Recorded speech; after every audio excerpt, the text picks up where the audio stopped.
previous videos, you probably would have seen on this door, this is the left-hand front door, this patch that I've put in is not even. I don't know if you can see that daylight running under the straight edge there. What it should look like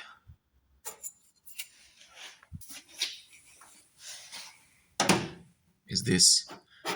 See there, virtually no gap, or there is no gap. This is the driver's door, right-hand front door. So I made this tool as a spreader. This is a pulley removal tool that simply pushes down on this little piece of angle line that I cut out. The dome goes into a welded-on nut, and it acts like a scissor jack as I do it up.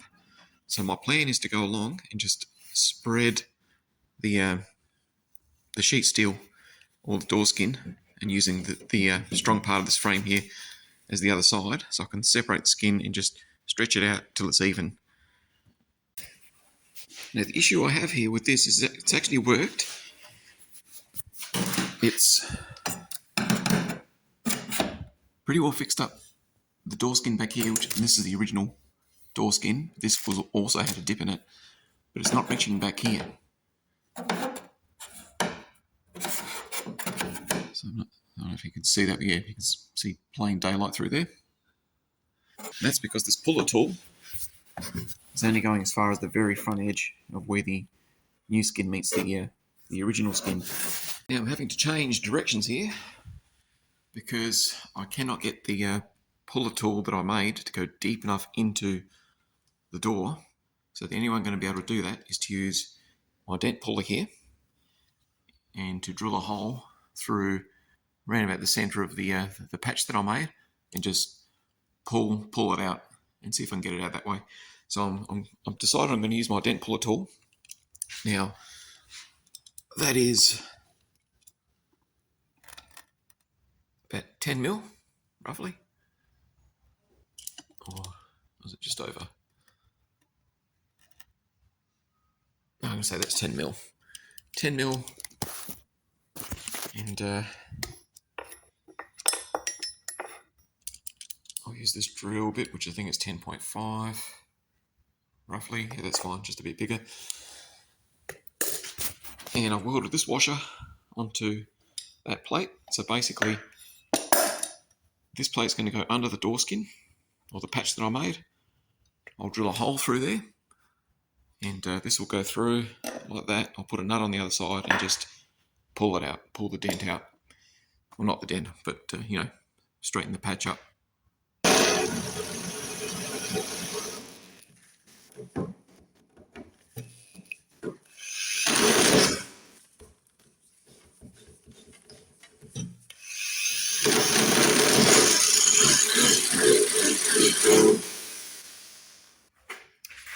So here's what that tool now looks like.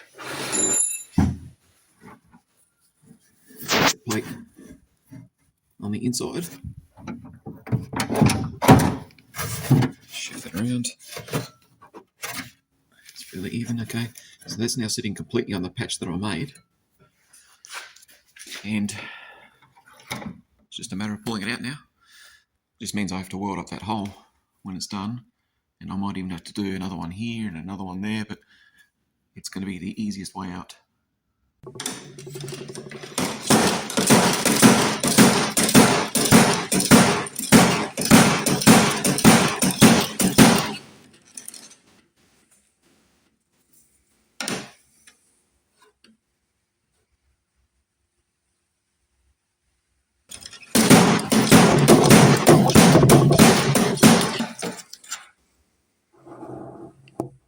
Okay, that's definitely closing up. I'll see if I can reposition this. I don't know if you can see that, but that's about 2, maybe 3 mil. It's definitely smaller. Keep going.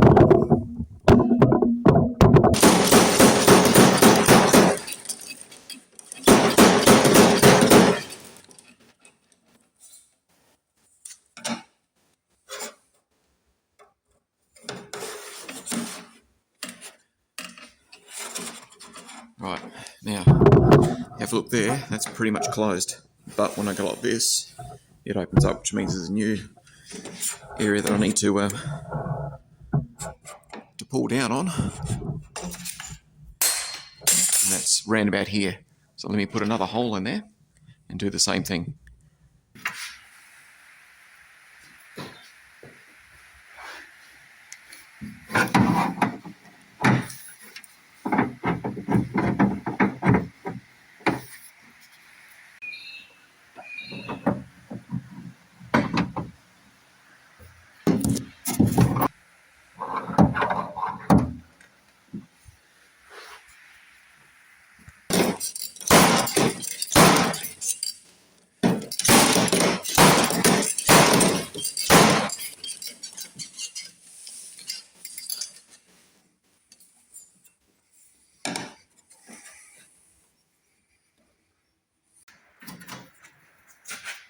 So I think I finally managed to get it even. In fact, I've got a bit of a high spot there now where I pulled a little bit too much, but that's okay, I can knock it back down. But that's a lot better than what it was. And of course, none of this would have happened if I'd have checked this patch for being level, as in, across this way, before welding it into the rest of the door. But anyway, that's what happens, and I could easily have just filled it up and piled it up with body filler, and you'd never know. But that's just not the way to go. It's almost as bad as what it was. Well, you can't really beat 1 inch worth of body filler, but you know what I mean.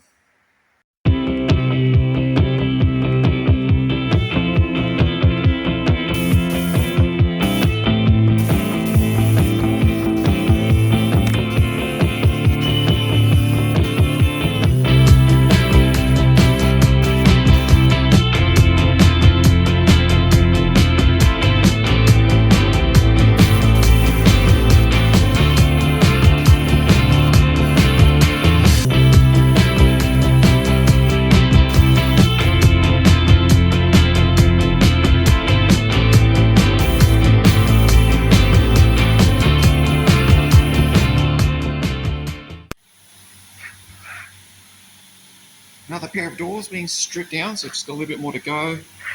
And this is what I've uncovered on this. This is the driver's door. The door that I thought was perfect. It is on the underside. But all that's got to be repaired. So just a little bit more to do in these corners.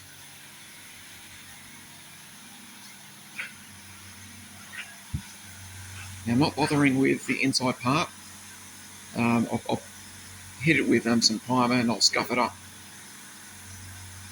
But I'm not going to go too nuts here. This is where the door trim goes anyway.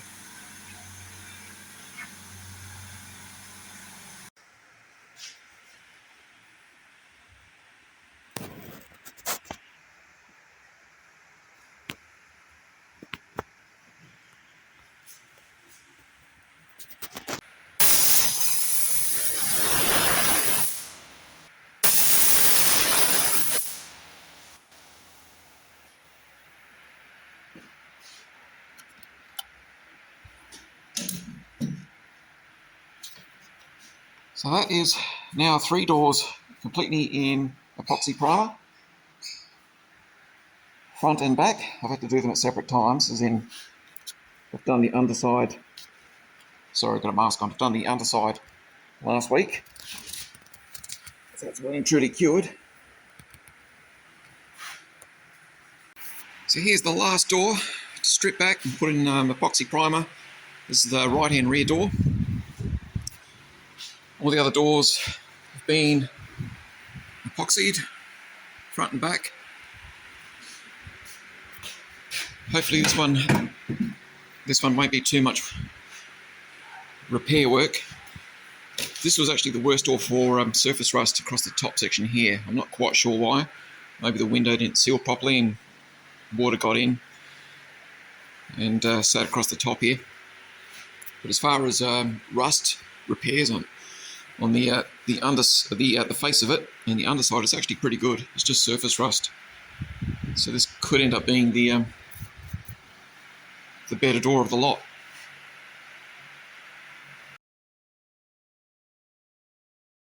So now it's time to put these little doors onto these ducts. Now this car, the AP6 that I've got, is just a base model. It's not a Regal, so it doesn't have a heater box or heater sliders or anything like that in it. Where the heater would be, the dash is all wrapped up now, but this is an opening where there was an aftermarket radio, and above that, which is where the heater would be, is just this trim, just a blank black trim panel that went across there. So I don't think this car actually ever had a heating system in it. But it does have these things which come off from under the plenum chamber. So you've got dash up here, these things come down to the kick panels. And the doors were pretty rusty when I got them off, and they're supposed to be attached to, I suppose this is like a spring clip here or something like that. This swivels on, but it's all busted out now. So I've just gone to Bunnings and I've got these nice little hinges, which are a tight opening and closing. They're not loose. So I'm going to fix these to the door and to the duct, and get them functioning, because before they were pretty much falling off because they were half broken, and the doors wouldn't even move, or the handles, sorry, the levers wouldn't even rotate, so they all work freely now. This stuff here, you can buy the insulation, you can get that as a kit. I think Plum Crazy have got it for $12.50 or something like that for a pair of them, so I'll order that. But yeah, I thought it was a bit weird. It's got these little oven doors here, but no heater in the car. So I don't know if that's just air that's coming from the dash that comes through here, if that's normal for one of these cars. But anyway, I'll get these repaired and have them working.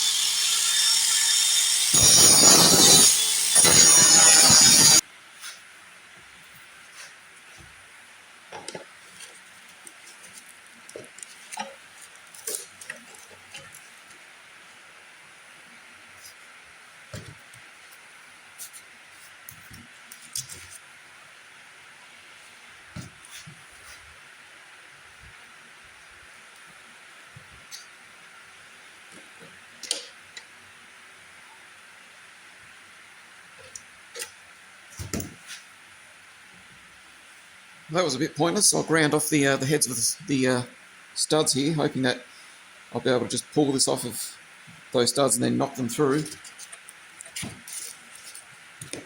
But all they've done is rip through the, I think this is Bakelite. I don't think it's an actual plastic. Yeah, I think it's like a Bakelite. There's even a part number there. I don't know if that comes through, but AADC 2277565. Anyway, I'll give these a clean up, give these a new coat of paint, black paint, even though all you'll see of this when it's installed in the car, you pretty much only see from here down, but we'll give that a good clean up. So my door gaskets have arrived from Plum Crazy, and that's going to be the final bit to do on these little ducts.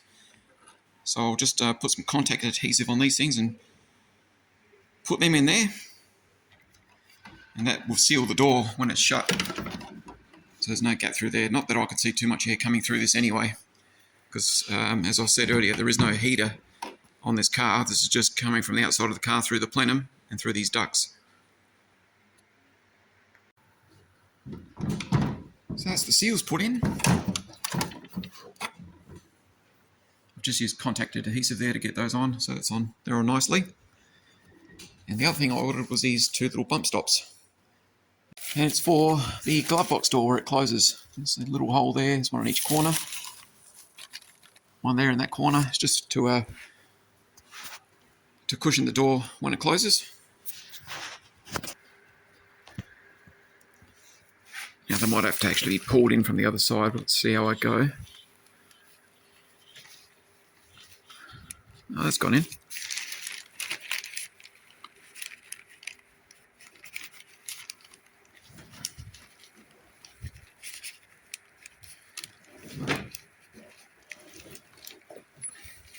Okay, that was pretty easy.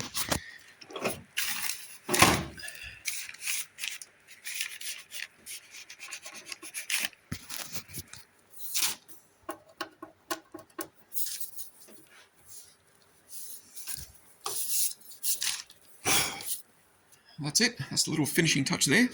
I've still got to get the glove box liner for the inside of the dash there.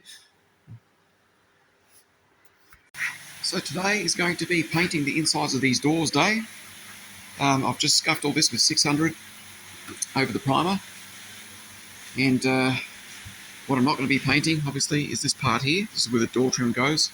I'll get some overspray in there, that's fine. But I'm only going to focus on these parts here. I wasn't even going to do this, but I'm here now. So getting all this ready, including all the bolts. Going to get all them done. And my hinges. So the idea here is I'll get all these painted up on the inside, and then I've got to finish off some bodywork on the car. And when that's done, I'll put these doors on and then put the whole outside of the car in high build primer. Here are the doors after 3 coats of clear.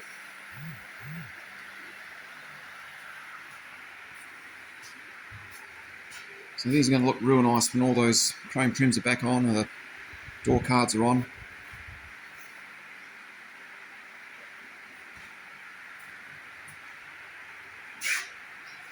This is the door with the seam sealer where I replace that patch at the bottom.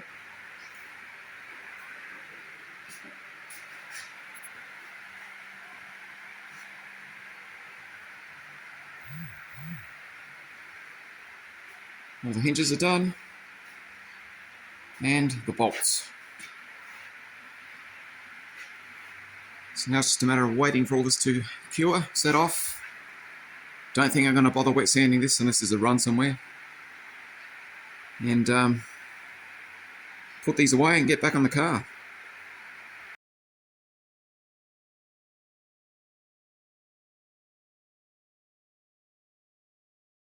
So here's a couple of fully assembled doors. Looks quite nice with all the trims back on it. I've cleaned up the door cards. My only issue is the clips under here have been pulled through the particle board or whatever it is up there, so they're not there. So and I can't just put new clips in there because it's been ripped out, if you know what I mean. So I might actually go and find some Velcro or something that I can put on this side and just push it down on it to keep it shut. It's the same problem on this side here, same deal. But I think water got at the bottom of this one and it caused it to sort of lift up. So I'm just trying to train it to stay flat for a bit. And I might even do the same treatment with this with Velcro. That actually looks really nice. I haven't seen it like this before because it was all was rusted and faded.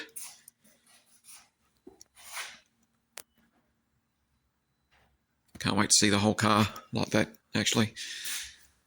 Trim's come up pretty good. I'm going to do a little bit more polishing. I've actually used, and it's not what this is made for, it's aluminium oxidizer, but I just put a light amount on there and quickly wiped it off and it actually came out quite nice. Even though it's stainless steel. But it's pretty good.